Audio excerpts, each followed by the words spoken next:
Hello, fellow adventurers. Pilotoadventuresbob here. Going to talk today about buying this Husqvarna Norden 901. First of all, just as I titled the video, why in the hell not the Expedition? Well, the Expedition just kind of came with some things that I wasn't going to end up utilizing, and I wanted to modify the standard unit to my own liking, the modifications that I wanted. Also, I got a pretty good year-end deal on this 2023, and they didn't even have an Expedition on the floor. In fact, later when I went to pick up this bike, they finally had an Expedition on the floor. I was in the main showroom floor looking at it, talking to a salesperson, went back to coordinate picking this up. While I was back there, pretty soon the bike was being wheeled through. It had sat on the floor for 2 days and it was sold. So Expeditions obviously are very popular, but I did the standard model. Little introduction about myself. First and foremost, I am not a content creator. I'm not here to make money. This isn't a sponsored video.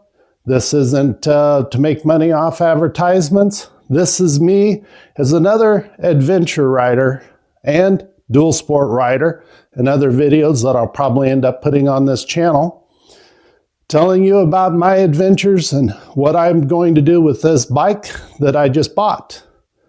As previously mentioned, I'm going to modify this to what my needs are, and also, one of the most notable things, I'm going to be modifying the bike on a little bit more of a budget.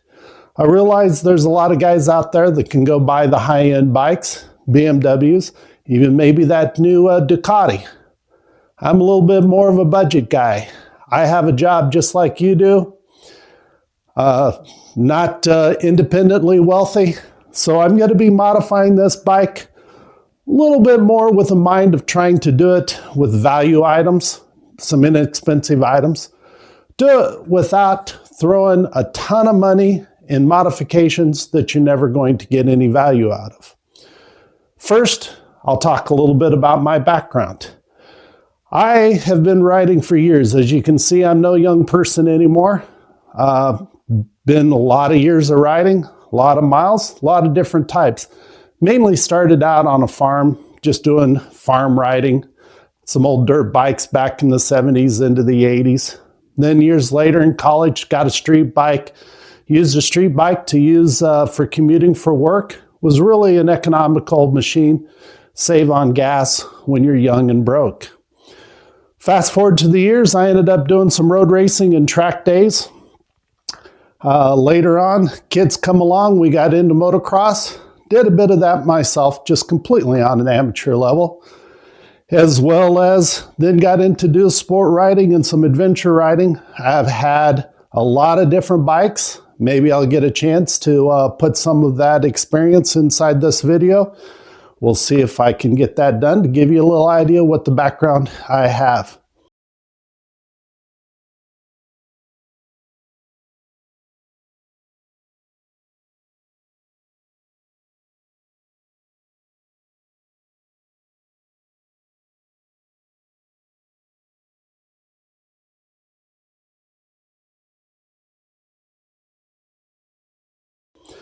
But most notably, back to why just the standard Norden? Why not the Expedition? Well, first of all, we'll just start up at the top and then we'll work our way down. I've already got to do a little bit of miles on the bike with the standard screen. I know I've been reading on the forums, different postings and stuff.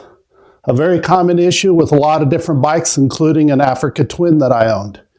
A buffeting from the windshields. On that Africa Twin, I chased all sorts of different windshield modifications, aftermarket windshields.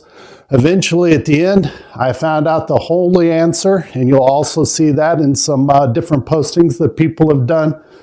The standard thing you end up doing is putting wings out on the side of the fairing. It's not so much about the airflow over the top, except that is dependent upon the type of height that you have from the seat up to your helmet. As you can see by me standing by the bike, I'm not a short person.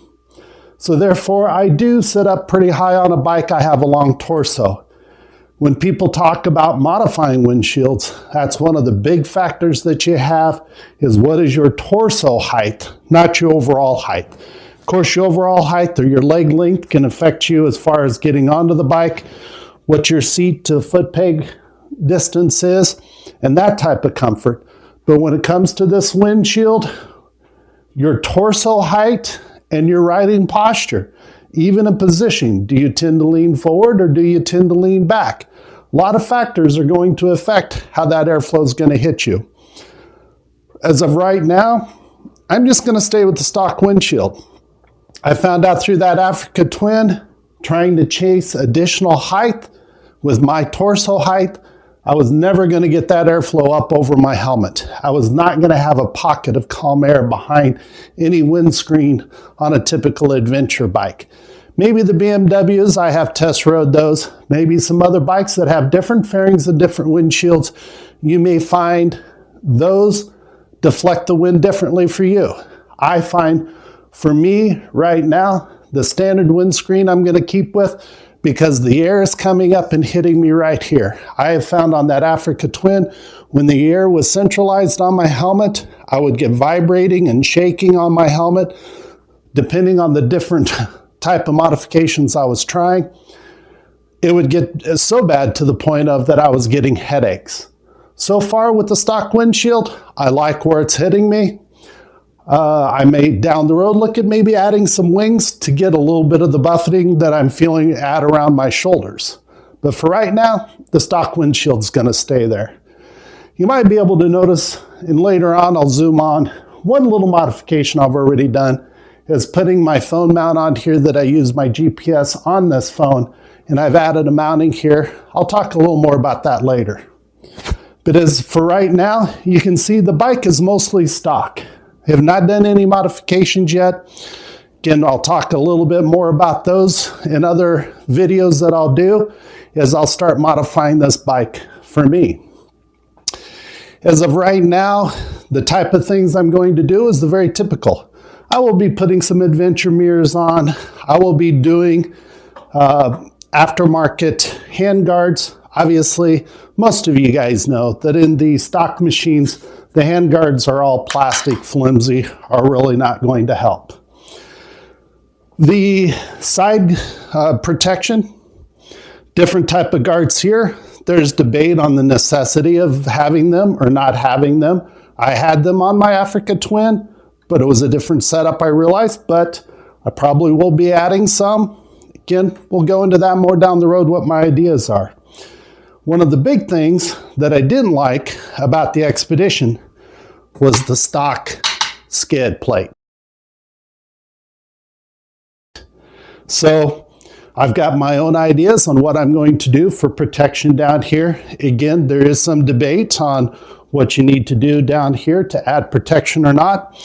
I've got an idea that's going to be a skid plate that's going to add underneath protection.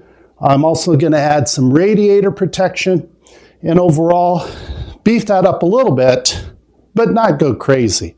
Again, most of my modifications are really going to be around the concept of not going crazy, keeping it sensible, and most importantly, maybe not adding a lot of weight. I have, at this moment, I said, no changes on the tail, still all the stock exhaust system.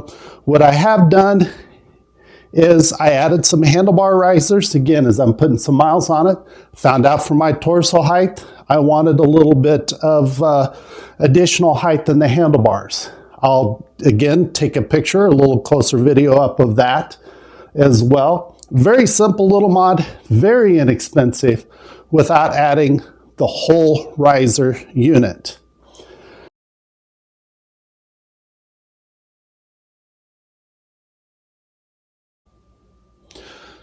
Okay, we'll continue on with this video of why the hell not the Expedition. As I mentioned earlier on in the video, the Expedition just came with some things that I just wasn't going to want and utilize that are part of that package. So therefore, why pay the extra money if you're not going to use them? One of, again, the additional items that I just wasn't interested in using on the expedition were the side racks and the accessory bags, the side bags that attach to those racks. Number one, I just don't like the full side racks on a bike when I'm not out there going on a trip, and I really don't want to take them on and off. And I tend to use the bag system that encompass and wrap around the bike. There's several different types. I've used one in the past that I'm probably going to go with a newer model. Maybe the giant loop bags that come around over the top and down the sides. Maybe the Tusk ones. I'm really interested in checking into those more. But that'll be at a video down the road. We'll talk more about that. But back to the Expedition side racks. I've also heard they may look a little bit flimsy. Not exactly the type of size of tubing that guys tend to really like to use for side racks, especially if you're going to load them up or possibly go down with them on. Also, I've heard the Husqvarna accessory bags, maybe not the most durable. Again, I don't have personal experience with them, not here to bash them, but again, it's just not the setup that I'm going to want. So buying the Expedition and having those be part of what I'm buying in that package, just wasn't interested in that. Going to be doing my own system here.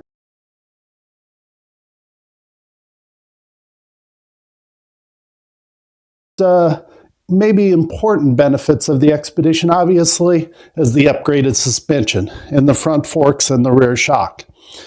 I definitely would, being that I do have dual sport experience, motocross experience, and can appreciate good settings on a good suspension.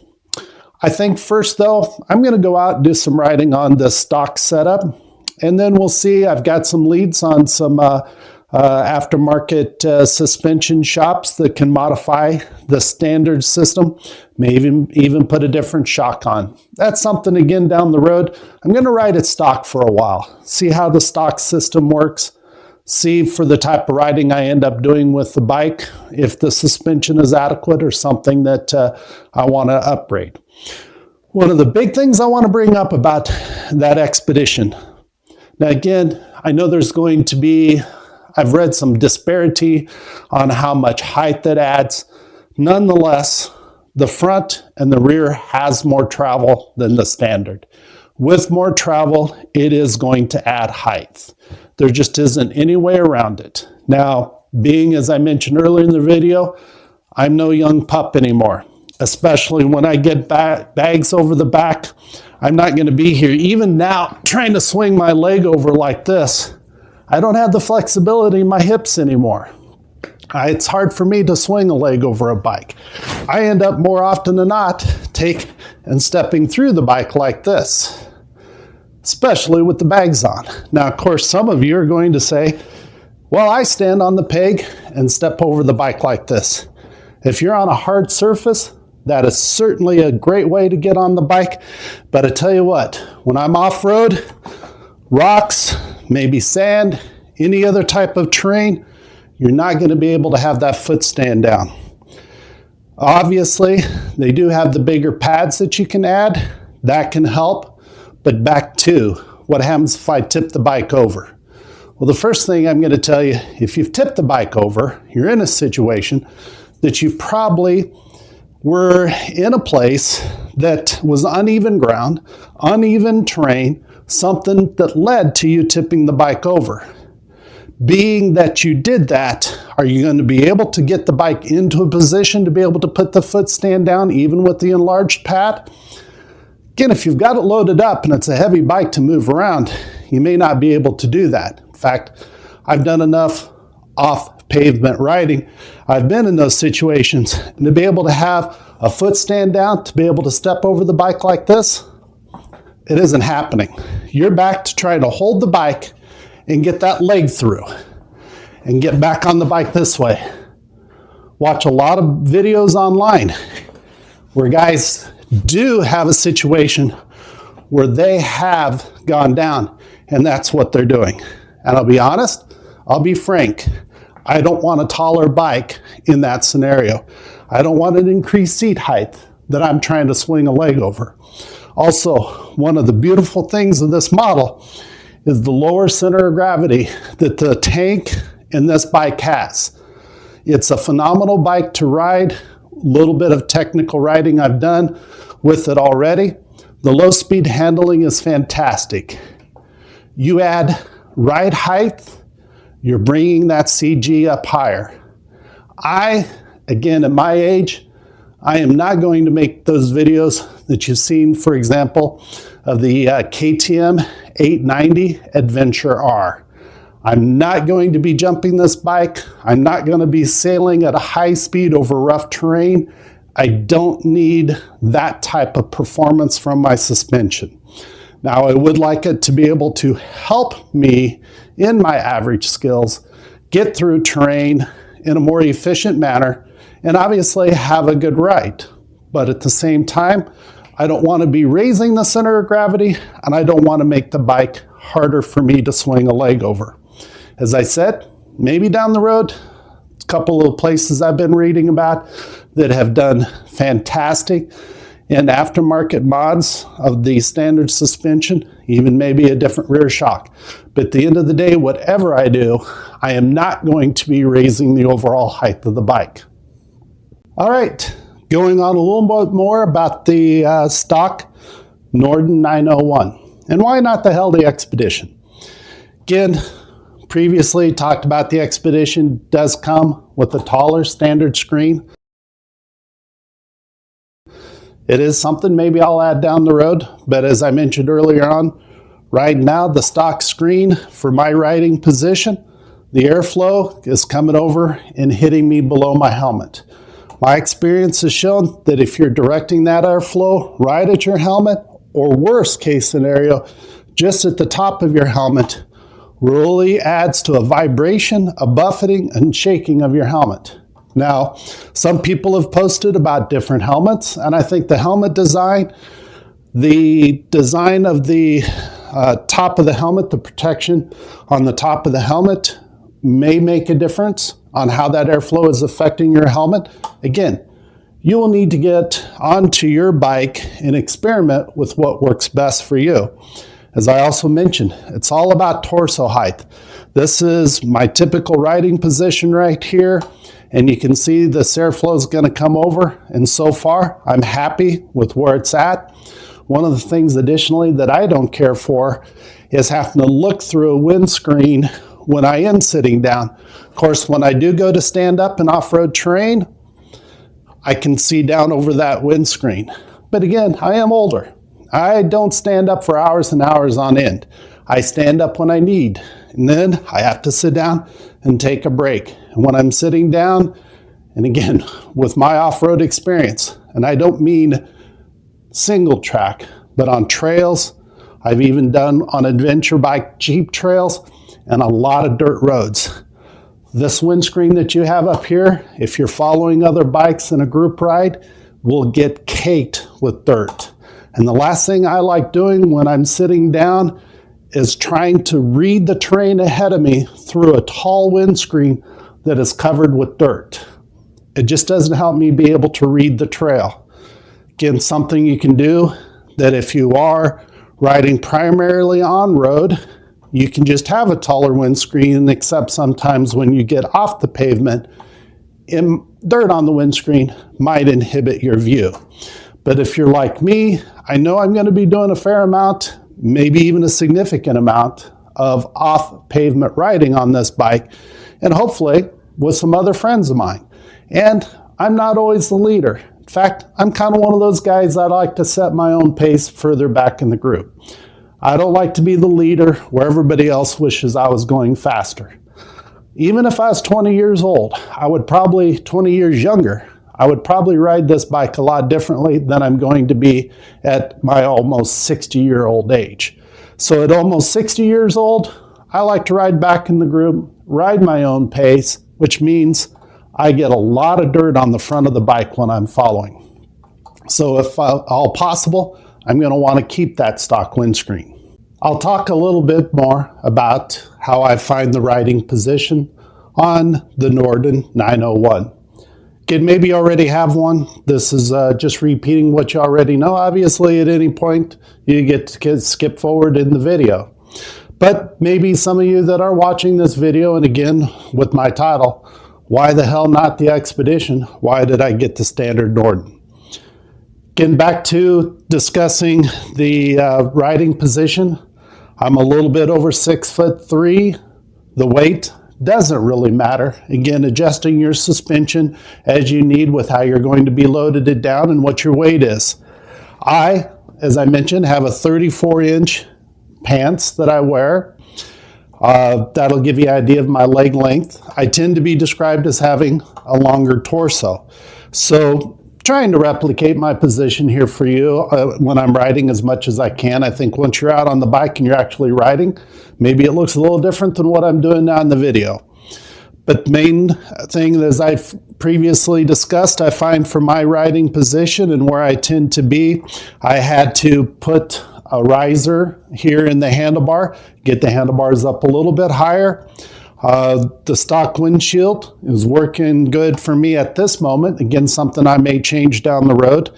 But as for right now, I had thought about lowering the foot pegs to get myself a little bit more leg room.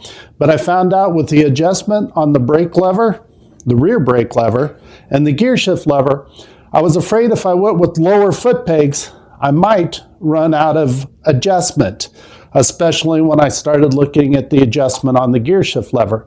Now, some of you that are riding this video may have put lower foot pegs on and haven't had any issue. But again, it comes down to exactly how you position your feet on the bike, what type of boot that you typically wear, where you're riding your foot, even mobility of your joints. Again, I'm getting older. My ankle joint isn't as mobile as it used to be.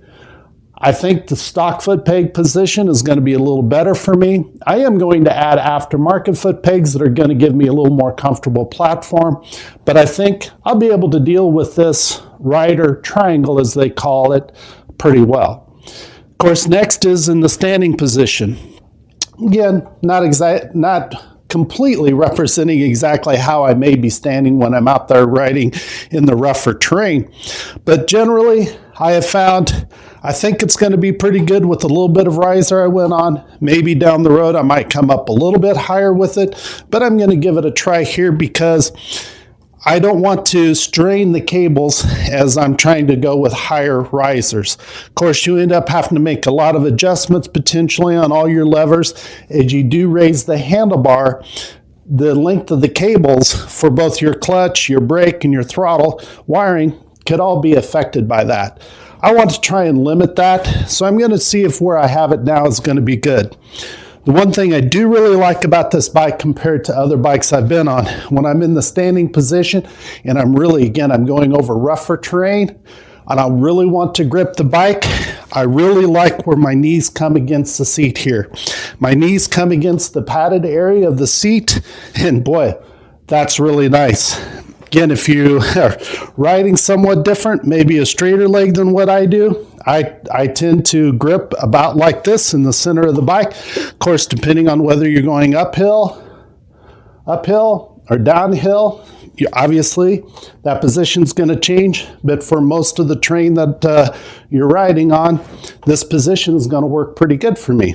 So I don't really want to lower the foot pegs and have my knees go down lower in this area. I think the stock position where my legs come together and where my hands fall is going to be pretty good. I think that pretty much discusses the where I'm at for the stock bike on the rider triangle, except as I said, I've added risers on the handlebar a little bit. So, in summation, back to the title, why the hell not the Expedition? Hopefully you've seen why my choice with the standard Norden 901 is perfectly fine with me. Again, I'm not a professional. I am just a recreational rider like many of you out there. These are nothing more than my perspectives and my opinions. Many will have your own, just like the old joke goes, we've all got one. So these are just mine. This is just my perspective. If this just helps a couple of riders, one or two or a handful of guys, in how they look at the bike they may be wanting to buy, how they may want to look at modifying the bike as they follow along with what I'm going to do with this bike, that's all I'm after. I hope you've enjoyed the video, and as I say, don't need to subscribe unless you want to make sure you get any of my follow-on videos, because you'll get a notification. You can like it if you like, so other people see that they've liked the video, that you've liked the video, and they may want to watch it. But at any rate, thank you for coming along with me on this day, talking the Norden 901. And this is Pilotoadventuresbob, out for now. Until the next video.